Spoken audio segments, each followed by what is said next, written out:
Je suis très heureux de vous retrouver à l'instant sur Ecofin Télévision pour le compte de ce nouveau magazine, les dossiers. Et aujourd'hui, nous allons nous intéresser au secteur minier en République démocratique du Congo.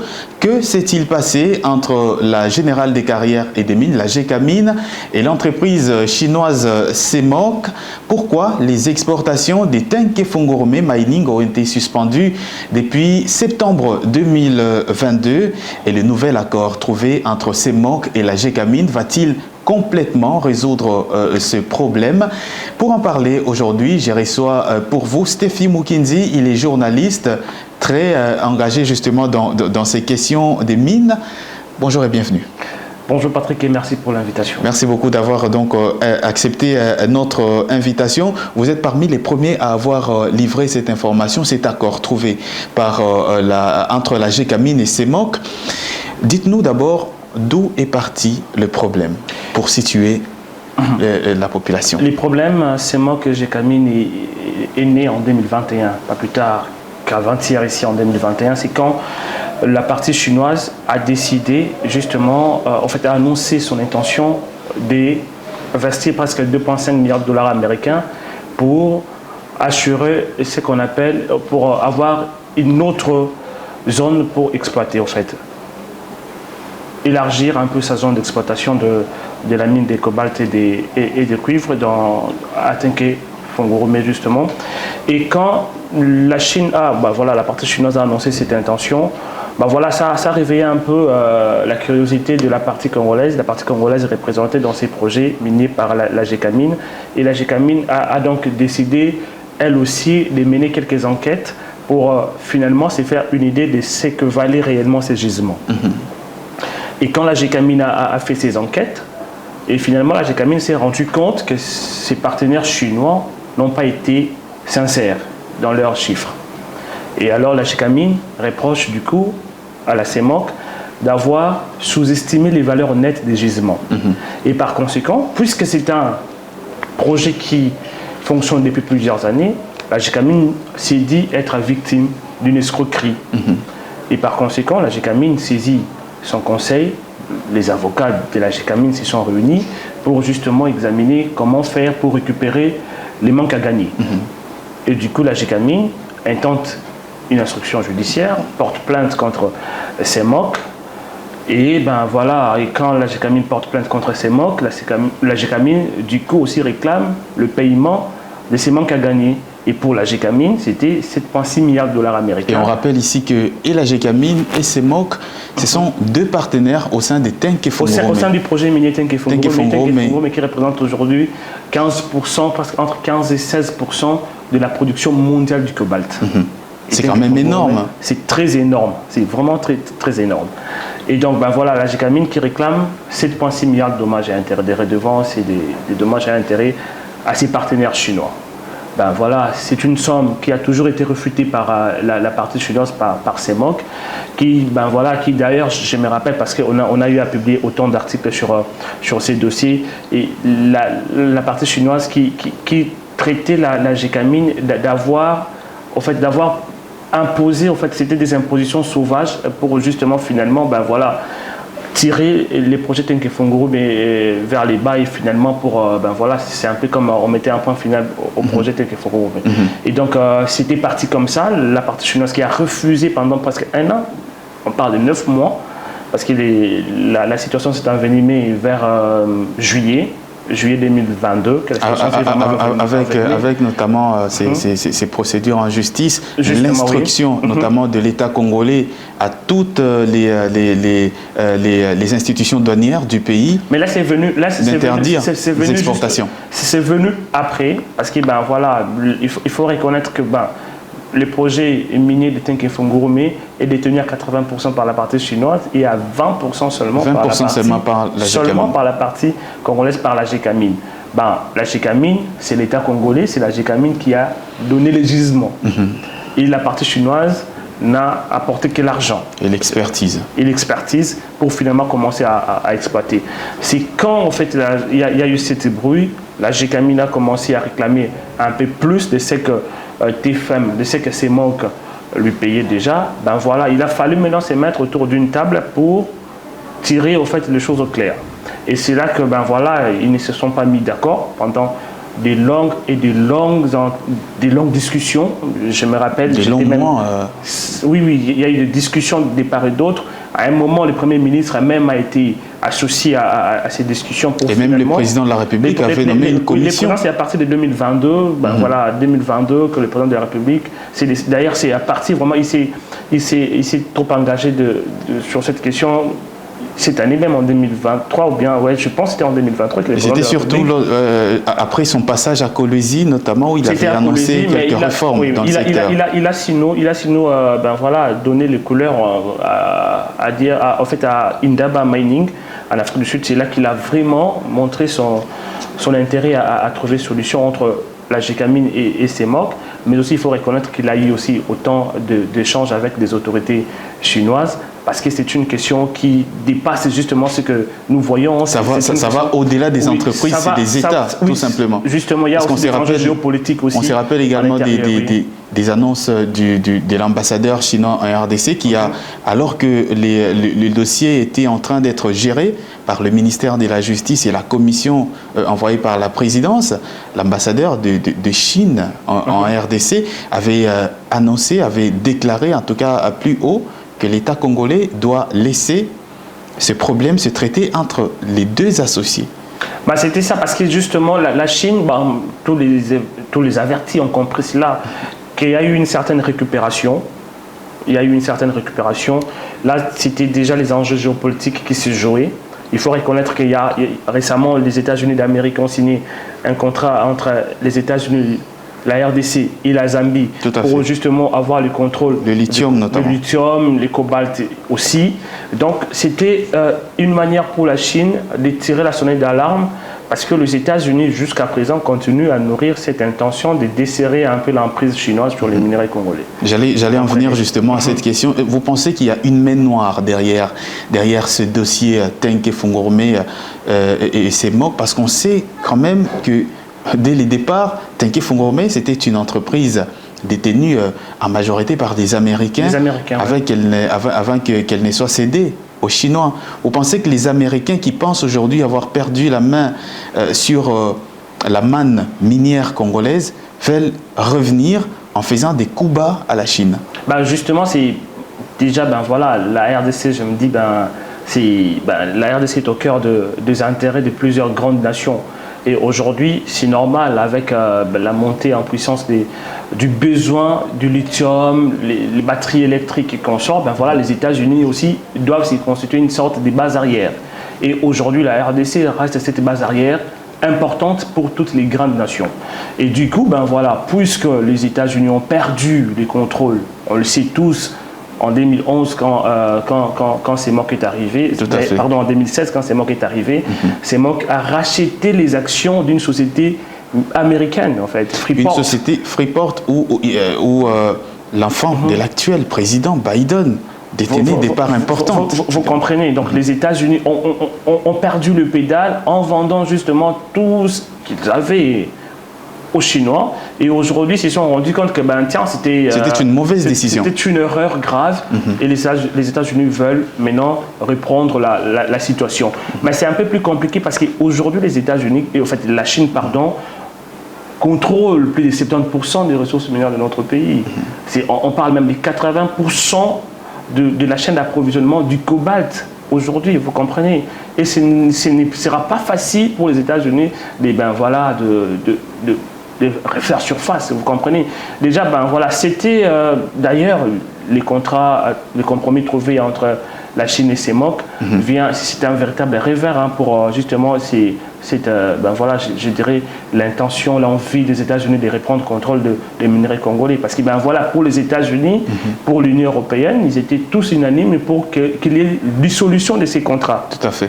Contrat CEMOC et la Gécamine. Aujourd'hui, finalement, le compromis est trouvé, et en même temps, on annonce aussi la présence du président congolais en Chine d'ici 26 mai. Vous comprenez, cela augure aussi une intention très prononcée de la RDC de renouer encore ses relations avec la Chine. Est-ce que sur ce plan-là, dans le secteur minier, Félix Tshisekedi est en train de montrer ses couleurs à la face du monde, qu'il est plutôt avec les Chinois qu'avec les Occidentaux? Bon, c'est clair, mais je crois que les chefs de l'État ont intérêt aussi au fait de travailler avec les Chinois. Les Chinois, ils ont du cash. Les Chinois ne viennent pas avec autant de discours. Les Chinois viennent avec du cash. C'est question justement de se mettre autour d'une table, de revoir certaines clauses, notamment ce qui se passe avec les projets SICOMINE. C'est ce qui est très important, moi je pense. Aujourd'hui, on ne peut ne pas travailler avec la Chine. On ne peut ne pas travailler avec la Chine. Alors on fait quoi? Tant qu'on sait qu'aujourd'hui la Chine, c'est elle qui gère 90%, 85% de nos minerais. On fait quoi? Donc le chef de l'État a intérêt de travailler avec la Chine, et d'ailleurs c'est dans cette optique qu'il va se rendre justement, qu'il sera en Chine prochainement, dans quelques 4 semaines, et sûrement il y aura encore d'autres protocoles d'accord qui seront signés, toujours pour raffermir les relations RDC-Chine. Et vous pensez que la révisitation, vous avez évoqué ici la question de la SICOMINE et CEMOC, est-ce que c'est une suite logique, la révisitation du contrat chinois, les contentieux TFM, GECAMINE, CEMOC? Moi je pense qu'il faut, on ne peut pas prendre ça dans cette direction. Déjà, voilà, d'une part, c'est toujours la RDC qui réclame un peu plus. Mais pour les cas, par exemple, TFM, ce n'est pas à confondre avec les cas, la SICOMINE. Les cas TFM, c'est en fait des entités qui, une entité qui se sent lésée et qui réclame un peu plus de droits. Et je pense que les compromis ont été trouvés. Et c'est fini, on ne parle pas des révisions, même si on ne sait pas encore, parce qu'il faut reconnaître que c'est un détail important. C'est moi qui a communiqué sur ces compromis trouvés, et c'est moi qui est resté vague, sans donner des chiffres, parce qu'on sait que la GECAMINE réclamait 7,6 milliards de dommages et intérêts. En même temps, la GECAMINE réclamait que ces parts soient réévaluées, parce que la GECAMINE, selon certaines informations diffusées par Mine.cd, par exemple, la GECAMINE réclamerait qu'elle quitte les 20% à 49% ou 51% de parts dans le projet TFN. Vous comprenez, le compromis est trouvé, on ne sait pas encore la nature, mais au moins le compromis est trouvé. Donc on peut dire que ce chapitre est déjà fermé. Maintenant, les cas SICOMINE, c'est un contrat qui a toujours été boycotté, toujours un peu plus critiqué. Et du coup, c'est important parce que la partie chinoise a pris des engagements vis-à-vis de la RDC, pas des engagements vis-à-vis d'une autre société. A pris des engagements vis-à-vis de la RDC, notamment la construction de routes, des ponts et consorts, des hôpitaux et consorts. Et à un certain moment, après avoir fait une marche avec un coéquipier, il faut se regarder dans le miroir, il faut s'émirer et puis faire un peu l'évaluation. Et la RDC a fait l'évaluation, qui est un exercice normal qui se passe dans tous les pays du monde. Et après avoir fait l'évaluation, on s'est rendu compte que il y a un déficit. Et donc, la RDC appelle alors la SICOMINE pour voir qu'est-ce qui se passe, expliquez-nous. Et quand ça ne marche pas, il faut changer les clauses. La CEMOC qui trouve donc un compromis avec la GECAMINE, on peut s'attendre déjà à la reprise des exportations de cette entreprise? Déjà, c'est une bonne nouvelle, il faut reconnaître, parce qu'aujourd'hui, c'est pratiquement 9 mois aujourd'hui depuis que TFM s'est retrouvé dans l'incapacité d'exporter. Tout à fait. Ces matières premières. Et d'ailleurs, ces documents que j'ai ici du ministère des Mines montrent clairement que TFM, sa production était déjà en 2022, au premier trimestre 2022, ils ont produit pour le seul mois de mars 2022, 19 000 tonnes de cuivre, des cathodes de cuivre. Et lorsqu'on avance un peu vers le mois d'août, c'est bien mentionné dans le rapport, c'est 0 tonnes. Ça veut dire les exportations étaient carrément... Oui, il y a eu toujours production. Ce qui est aussi très important à souligner ici, TFM était interdit d'exporter, mais ils ont continué à produire. Tout à fait. TFM continue à produire. Ça aussi, il faut reconnaître que selon les décisions, parce qu'il y a eu plusieurs décisions de justice, les décisions interdisaient même à TFM de produire. Mais la partie chinoise s'est entêtée, à tort ou à raison, on ne sait pas. Mais au moins la partie chinoise s'est entêtée et a continué à produire, mais sans exporter. Et après un total de 9 mois, il y a eu un sérieux déficit, un sérieux problème logistique parce que ben voilà, TFM n'est cessé d'emmagasiner sans pour autant exporter. Et aujourd'hui, s'il faut parler par exemple du cobalt, c'est presque 16 000 tonnes à 19 000 tonnes qui doivent être du coup exportés. Et vous allez les constater, puisque vous suivez ces dossiers de près, que les lignes vont sérieusement bouger sur le marché international. Tout à fait. Et ben voilà. Parce que vous l'avez souligné quand même, la quantité de la production de TFM, elle est importante. Très importante. Elle influence même les marchés mondiaux. Très important. C'est pour ça même que TFM représente les 15% d'approvisionnement mondial du cobalt. Ce n'est pas... TFM, ce n'est pas une petite société. Il faut faire avec. D'ailleurs, c'est ce que moi, je conseille toujours, même à qui veut m'entendre. Il faut faire avec TFM. TFM, aujourd'hui, c'est un allié important de notre pays. S'il faut même regarder en termes de contributions au budget annuel de notre pays, ben voilà, c'est presque... C'est la première société minière qui contribue autant au budget minier de notre pays. C'est la première société suivie des Canadiens, KCC, et après Kibali vient à la 3e position, une autre société aussi à saluer. Vous comprenez. Donc, il faut faire avec. Et déjà, avec ces compromis, on attend aussi la communication de la partie congolaise. On a posé la question au ministre de l'Argentie nationale de savoir la nature même de ces compromis trouvés. L'Argentie nationale n'a pas voulu comme d'habitude commenter. Je pense que c'est une attitude aussi très responsable. On attend la communication de la partie congolaise, la GECAMIN principalement. Et si les deux parties communiquent officiellement, fument, comme on dit, de la paix. Oui, ben voilà, les exportations vont continuer. Mais est-ce que vous pensez que ce compromis-là, parce qu'il a quand même été, jusque-là, les deux parties n'ont pas encore communiqué, la GECAMIN notamment. La partie chinoise a déjà communiqué officiellement. À travers le dossier que vous avez lu dans la bourse de Hong Kong, donc. Oui, la partie chinoise a communiqué officiellement, c'est moi qui a communiqué officiellement. Et là, c'est acté.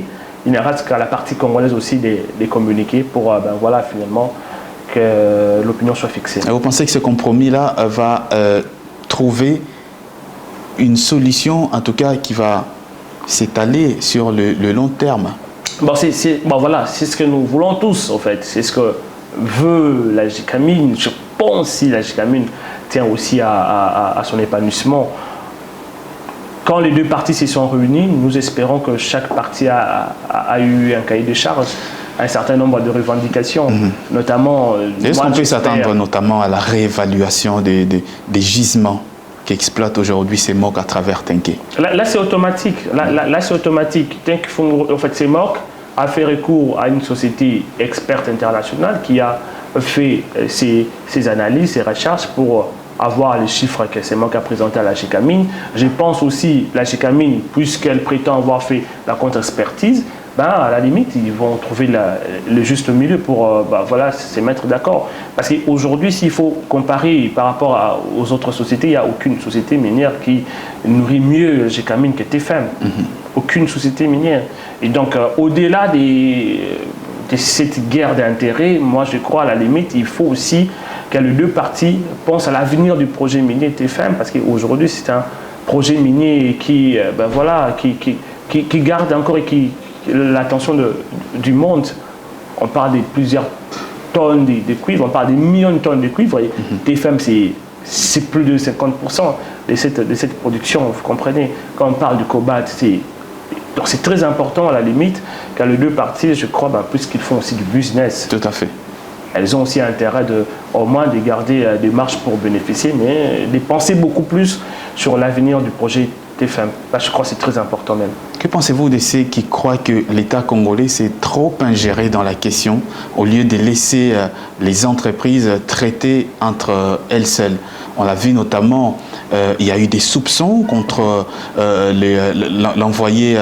l'ambassadeur, le représentant Dani Banza, dans les Katanga, qui aurait, ça c'est selon les rumeurs qui ont circulé, notamment dans les milliers de miniers, qu'il aurait perçu au nom de ce contentieux-là 2,5 milliards de dollars au lieu des 8 milliards de dollars réclamés par la GECAMIN.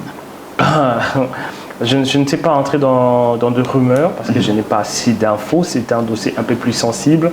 Mais tout ce que je sais, il y a eu autant de spéculations autour de sa participation. la participation de M. Banza. Et à un certain moment, il a été retiré de l'affaire. C'est pourquoi, à un moment aussi, on a même changé des animateurs de la JCAMIN, des gens qui lui étaient Tout à fait. un peu plus collés, un peu plus proches. Mais au-delà de tout, la RDC avait raison, a intérêt aussi de s'ingérer de l'affaire parce que ce sont les minerais de la RDC. Tout à fait. La JCAMIN, les minerais de la RDC, mais la RDC n'a que 20% des parts. C'est ça, voilà, là, on ne sait pas comment les discussions se sont passées, mais au moins la RDC a intérêt, continuera à avoir raison de s'ingérer de ces genres de dossiers parce que ce sont ces minerais et l'exploitation s'est faite sur son sol. Donc sur ce point, on doit être d'accord. Même si c'était en France, le gouvernement français aurait aussi avoir cette intention de s'ingérer de l'affaire. Et la JCAMIN, c'est une société étatique. Donc la JCAMIN engage la RDC. Donc naturellement, on devrait bien s'y mettre. Mais aussi, il faut reconnaître malgré cela, mais aujourd'hui, les intérêts des Chinois ne sont pas autant dérangés. Il y aura juste rééquilibrage, il y aura juste un peu des petites modifications, des clauses et tout, mais finalement, sûrement, le projet va continuer. Les projets continuent. Aujourd'hui, je suis, c'est entre parenthèses, j'ai été contacté par même TFM sur un dossier, on a échangé, je me suis rendu compte que les projets continuent à vivre et continuent à encore plusieurs beaux jours devant. Plusieurs beaux jours devant lui et on a très hâte en tout cas de connaître le contenu de cet accord-là en attendant bien entendu la communication de la JCAMIN. Donc, qui se fait attendre. Hein. Qui se fait attendre. Ça fait déjà plus d'une semaine. Et ça inquiète quand même. Normalement, parce que on doit être fixé. La communication ne peut pas être unilatérale dans une affaire qui engage deux parties. Et surtout quand on sait bien que la communication de ces MOC n'était pas co-signée par la JCAMIN, donc il y a lieu d'attendre encore la communication officielle. Ce qui est vrai que ça a intrigué encore un peu plus les gens parce qu'on se disait que c'est une question aussi importante. Moi personnellement, j'attendais que les dossiers soient même abordés au Conseil, le récent Conseil des ministres, mais ce qui n'a pas été fait. Ce qui n'a pas été fait. Donc on continue à attendre. On continue à attendre et nous ici on suit de très près les dossiers et on espère pouvoir obtenir les données nécessaires pour pouvoir aborder la question. Merci beaucoup Stéphie Mukinzi d'avoir répondu à notre invitation. Merci. Merci à vous également d'avoir suivi cette émission. C'est terminé pour aujourd'hui. Je vous retrouve très prochainement sur votre télévision, cette fois dans un nouveau numéro de votre magazine. Au revoir.